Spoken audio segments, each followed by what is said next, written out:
नमस्कार छात्र मित्रों। पिछली तासिका में कक्षा 8वीं विषय हिंदी, इसके अंतर्गत हमने व्याकरण का भाग पूरा किया था, जिसमें हमने लिंग, जो स्त्रीलिंग और पुल्लिंग दो लिंग है, इनका अध्ययन किया था। आज के तासिका में हम व्याकरण के अंतर्गत ही वाक्य और वाक्य विचार और वाक्य के भेद, इसके बारे में जानकारी हासिल करेंगे। तो आज हम जो है सबसे पहले वाक्य यानी क्या, इसको देखेंगे, इसको समझेंगे, इसके बारे में चर्चा करेंगे। तो सबसे पहले वाक्य की जो परिभाषा है, आपके सामने चित्र दिखाई दे रहा है, उसमें परिभाषा लिखी हुई है, वही मैं एक बार पढ़ता हूँ। वह शब्द समूह जिससे पूरी बात समझ में आ जाए वाक्य कहलाता है। वाक्य यानी क्या कि जिन शब्दों, वाक्य में अनेक शब्दों का समावेश होता है और यहाँ पर उस वाक्य से जो बात है, जो विचार है, वह समझ में आता है कि बोलने वाले को या लिखने वाले को क्या कहना है।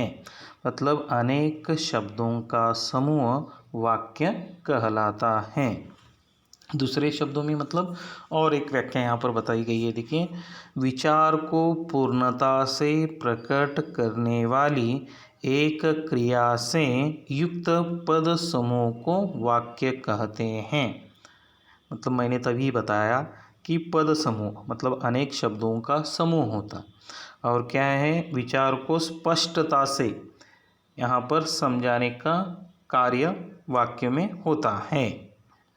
सरल शब्दों में मतलब आसान शब्दों में सार्थक शब्दों का व्यवस्थित समूह जिससे अपेक्षित अर्थ प्रकट हो वाक्य कहलाता है। सार्थक मतलब अर्थ के साथ कोई भी शब्द इस्तेमाल नहीं की जाएगी, मतलब शब्द को एक अर्थ होना चाहिए, और उन शब्दों का व्यवस्थित समूह मतलब क्रिया कहाँ पर होनी चाहिए, कर्ता कहाँ पर होना चाहिए, सर्वनाम कहाँ पर होना चाहिए, इस प्रकार जो वाक्य बनाया जाता है, व्यवस्थित समूह बनाया जाता है, उसे यहाँ पर वाक्य कहलाता है। मतलब वाक्य यानी क्या, सार्थक शब्दों का समूह, यह समझ में लीजिएगा। अब देखिए उदाहरण यहाँ पर दिया गया है, विजय खेल रहा है, बालिका नाच रही है। दो वाक्य हमारे सामने रखे गए हैं। देखिए, विजय खेल रहा है, इसमें देखिए क्रियापद आखिर में, कर्ता विजय है और खेलने की क्रिया है। मतलब व्यवस्थित रूप से वाक्य डाला जाता है, जिससे हमें अर्थ समझता है कि विजय क्या कर रहा है, विजय खेल रहा है, बालिका क्या कर रही है, नाच रही है। मतलब इन वाक्यों से अर्थ क्लियर होता है, अर्थ हमें समझ में आता है। अब वाक्य समझने के लिए यहाँ पर दो भाग हैं, मतलब वाक्य में दो भाग महत्वपूर्ण हैं। वाक्य के दो भेद होते हैं, एक है उद्देश्य और दूसरे विधि है। ये हर एक वाक्य में होता ही है, जब तक ये नहीं है तब तक वाक्य पूरा नहीं होगा। मतलब ये दो जो भेद हैं ये बहुत महत्वपूर्ण है, ये जो दो भाग हैं वह महत्वपूर्ण है। हर वाक्य में यह होती है, कम से कम एक होता है, ज़्यादा से ज़्यादा भी होते हैं, लेकिन कम से कम एक होता ही है। जब तक यह नहीं है तब तक वाक्य बिल्कुल नहीं बनेगा, ध्यान में लीजिएगा। तो सबसे पहले उद्देश्य हमें समझ कर लेना है। उद्देश्य समझने के बाद हम विधेय समझेंगे और फिर वाक्य के जो रचना के अनुसार जो भेद हैं उसका अध्ययन करेंगे। देखिए, वाक्य में जिसके विषय में कुछ कहा जाए उसे उद्देश्य कहते हैं। वाक्य में जिसके बारे में मतलब शक्य तो यहाँ पर कर्ता के बारे में कहा जाता है, कार्य कौन करने वाला है, मतलब जिसके बारे में कुछ बताया जाता है उसको कहा जाता है उद्देश्य। सरल शब्दों में मतलब आसान शब्दों में देखिए, जिसके बारे में कुछ बताया जाता है उसे उद्देश्य कहते हैं। अब यहाँ पर उदाहरण दिया है, देखिए, पूनम किताब पढ़ती हैं, सचिन दौड़ता है। दो वाक्य हमारे सामने रखे हैं। इस वाक्य में पूनम और सचिन के विषय में बताया गया है। कर्ता जो है पूनम और सचिन, दोनों वाक्य में देखिए इन्होंने क्रिया की है, इन्होंने कार्य किया हुआ है, तो इन दोनों के बारे में बताया गया। तो ये जो पूनम और सचिन जो है वो बनेंगे उद्देश्य। उद्देश्य यानी यहाँ पर आसान भाषा में अगर हम कहेंगे तो कर्ता। यहाँ पर हर बार कर्ता होगा ऐसा नहीं है, लेकिन ज़्यादातर 90% या 99% जो कर्ता होता है वही यहाँ पर उद्देश्य बन सकता है, क्योंकि वही कार्य किया जाता है, उसके बारे में ज़्यादातर बताया जाता है। इसके अंतर्गत कर्ता और कर्ता का विस्तार आता है। मैंने बताया, देखिए, परिश्रम करने वाला व्यक्ति सदा सफल होता है। इस वाक्य में कर्ता व्यक्ति का विस्तार परिश्रम करने वाला है, मतलब इस वाक्य में परिश्रम करने वाला व्यक्ति जो है वह सफल होता है। तो ये जो पूरा वाक्य है परिश्रम करने वाला व्यक्ति, इसमें इतना जो है वो होगा उद्देश्य। उद्देश्य के दो भाग होते हैं, कर्ता, कर्ता का विशेषण या कर्ता से संबंधित शब्द। दो भाग होते हैं, एक तो कर्ता मतलब कार्य करने वाला, और दूसरे जो शब्द है उससे संदर्भित विशेषण हो या और क्रियापद है, तो इस प्रकार के जो शब्द होते हैं वो एक भाग में आता है। अब देखिए, ये हो गया उद्देश्य, कर्ता और उससे संदर्भ में जो है। अब विधेय जो है, उद्देश्य के विषय में जो कुछ कहा जाता है उससे विधेय कहते हैं। अब देखिए वाक्य, पूनम किताब पढ़ती है। अब यहाँ पर पूनम जो है वो हुआ उद्देश्य, क्योंकि वो करता है, कार्य किया है, किताब पढ़ने का कार्य किया है। अब पूनम क्या कर रही है, यह जो बताने वाले शब्द होते हैं। अब इस वाक्य में क्या होगा, किताब पढ़ती हैं, यह जो है यह उसने किया हुआ कार्य है, तो यह होगा यहाँ पर विधेय। देखिए इस वाक्य में किताब पढ़ती है विधेय है, क्योंकि पूनम के विषय में कहा गया है। पूनम क्या कर रही है, जो कार्य कर रही है वो पूनम कर रही है, इसलिए वो हो गया उद्देश्य यहाँ पर। लेकिन वह क्या कर रही है, कौन सा कार्य कर रही है, कौन सा काम कर रही है, ये जो बताने वाले जो शब्द होते हैं कर्ता को छोड़कर, वह यहाँ पर होंगे विधेय। अब इस वाक्य में किताब पढ़ने का जो कार्य है वो पूनम कर रही है, तो ये किताब पढ़ने का जो कार्य कर रही है वह होगा विधेय है। दूसरे शब्दों में देखिए, वाक्य के कर्ता उद्देश्य को अलग करने के बाद वाक्य में जो कुछ भी शेष रह जाता है वह विधेय कहलाता है। तब उद्देश्य कर्ता को अलग करने के बाद जो भी कुछ रहेगा, वाक्य बड़ा हो छोटा हो, वह सारा किस में आएगा, विधेय में आएगा। इसके अंतर्गत विधेय का विस्तार आता है। जैसे लंबे लंबे बालों वाली लड़की अभी अभी एक बच्चे के साथ दौड़ते हुए इधर गई। इस वाक्य में देखिए, विधेय गई का विस्तार अभी अभी एक बच्चे के साथ दौड़ते हुए उधर, इतना सब कुछ आएगा।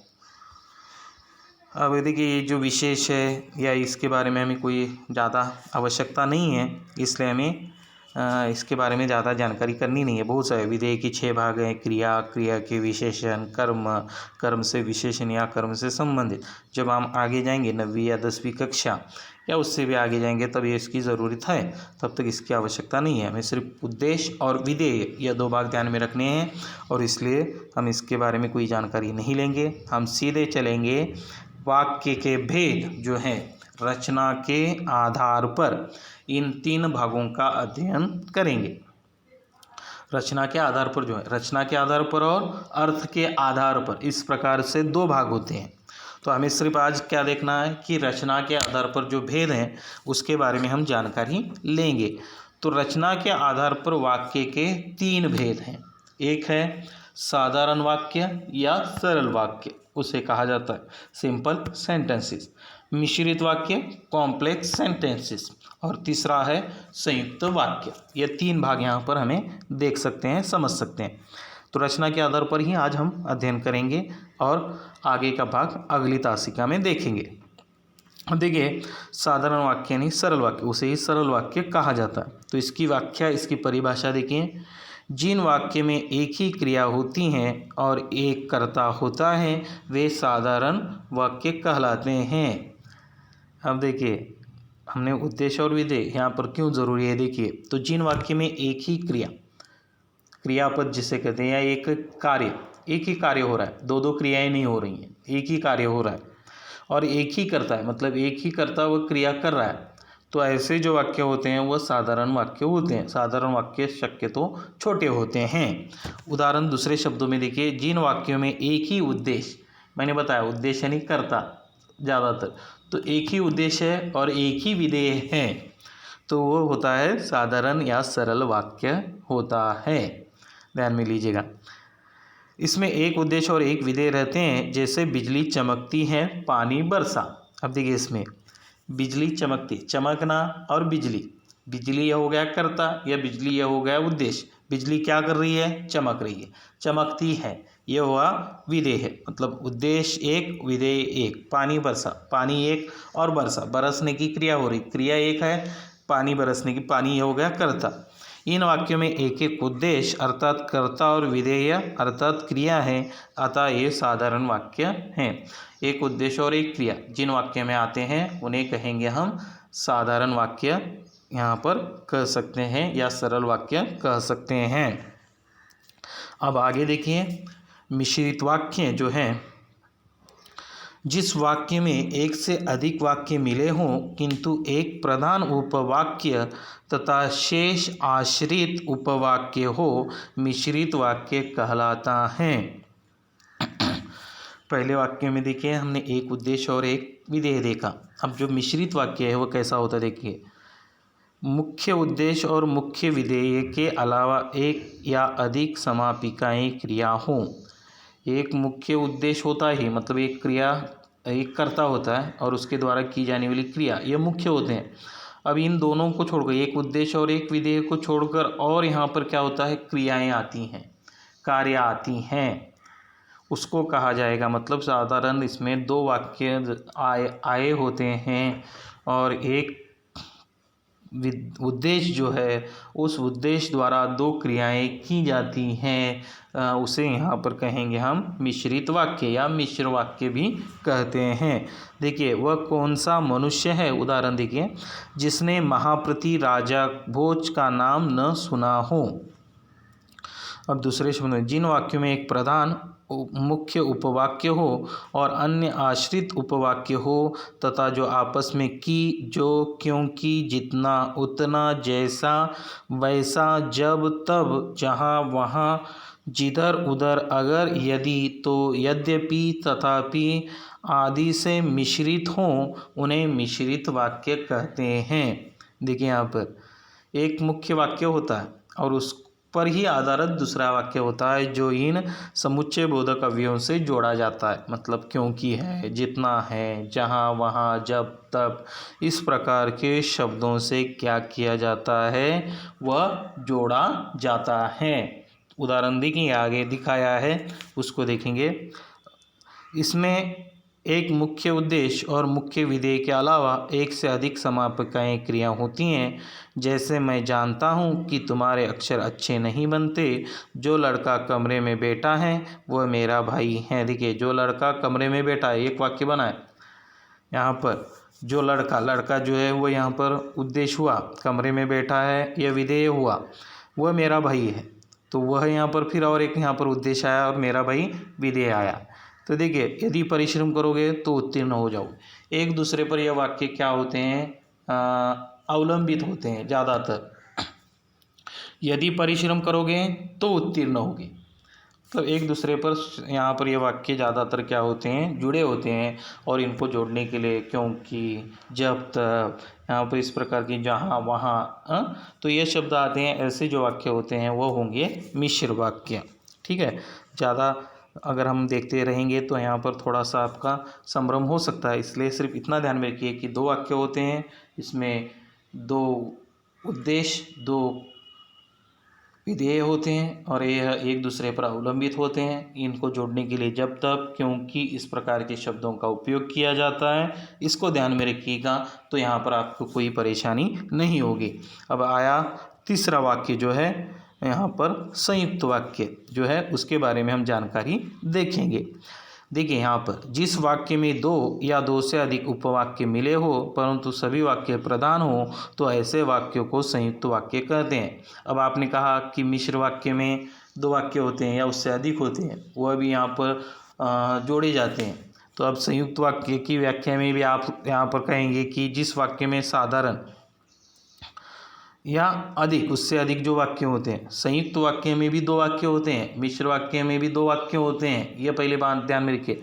मिश्र वाक्य के जो दो वाक्य हैं वह एक दूसरे पर अवलंबित होते हैं। दोनों वाक्य अलग अलग नहीं होते। अगर दोनों वाक्य अलग पढ़ेंगे तो उसमें यहाँ पर फर्क नहीं हो सकता। तो ऐसे जो वाक्य होते हैं वो मिश्र वाक्य में। संयुक्त वाक्य में देखिए क्या है, दो या दो से अधिक वाक्य होते हैं। उपवाक्य मतलब दो वाक्य होते हैं, लेकिन वह वाक्य क्या होते हैं, प्रधान होते हैं।